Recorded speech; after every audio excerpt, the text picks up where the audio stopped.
Doron, thank you very much for joining me. This is honestly one of the most horrific things I've seen.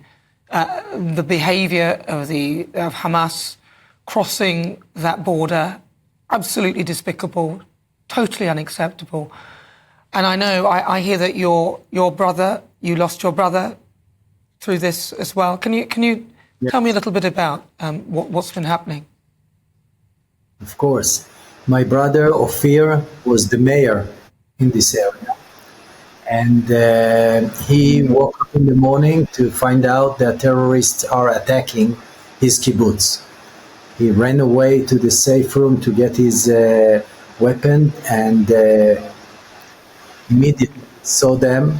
They came with lots of terrorists on big cars, and they started to shoot everyone without even thinking about who they are killing.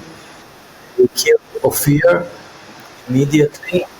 They killed his mother-in-law, and later on they attacked the area of the young people. And they went into a group of a couple that was the nephew of my brother, Neta, and his girlfriend were in the room. Few grenades were thrown into the room. He jumped on them to save his girlfriend, and he died. Today we buried him.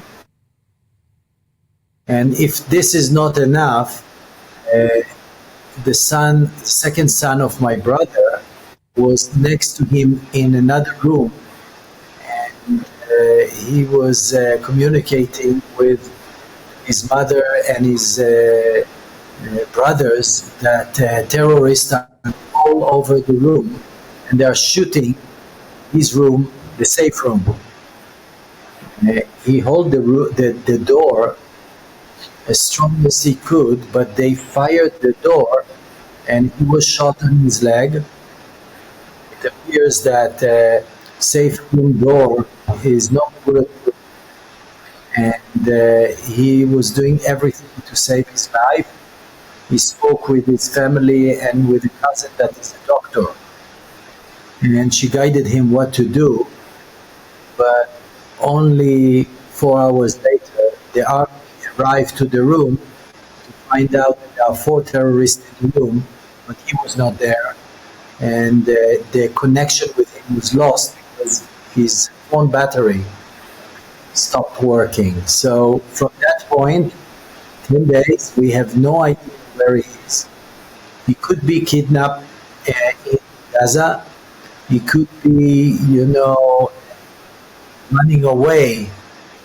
And up till now, we didn't find either him alive, wounded, or dead. Nobody. So we assume that he might be in Gaza as kidnapped by the terrorists. I was at the kibbutz on Wednesday. I can't describe you the horror and what's happening there. It was brutal, and they killed civilians, really people that never did anything bad to them. And I would say a few words about my brother, Ophir. He was a leader for peace. He created so many projects to bring together Arabs and Jews in his area. He created industrial centers for them because he believed in peace. And it kills us to see this is Ophir. What do you think? And that we will bury him tomorrow, and it's so sad. So sad. It is incredibly sad.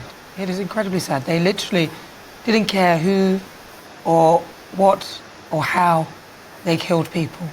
Doron, how do you feel? What do you think when you hear the international community calling for Israel to have restraint and follow international law, because obviously Hamas will not follow international law. They are putting the lives of the people of Gaza at risk, and they will use hostages as fodder for any munitions or anything like that. What do you feel when you hear that? First, I will say Israel is a democracy, and we follow the laws. But at the same time, I would say that we need to free Palestine from Hamas. Because, the same hate that they showed us, they do the same for their community. And they are suffering over there. They deserve better leadership than Hamas.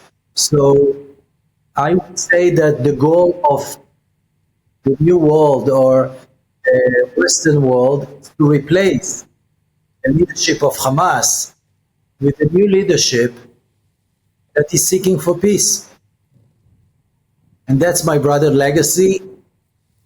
And this is what most of the people in Israel wants. Yeah. It's not a revenge. It's quiet and peace. Well, listen, Doron, I really appreciate you talking to me. I'm so sorry for your loss. I really am. It's completely tragic. We don't want to see war. I am with you. We all want to see peace. And I really appreciate you coming on and sharing your story. Thank you so much.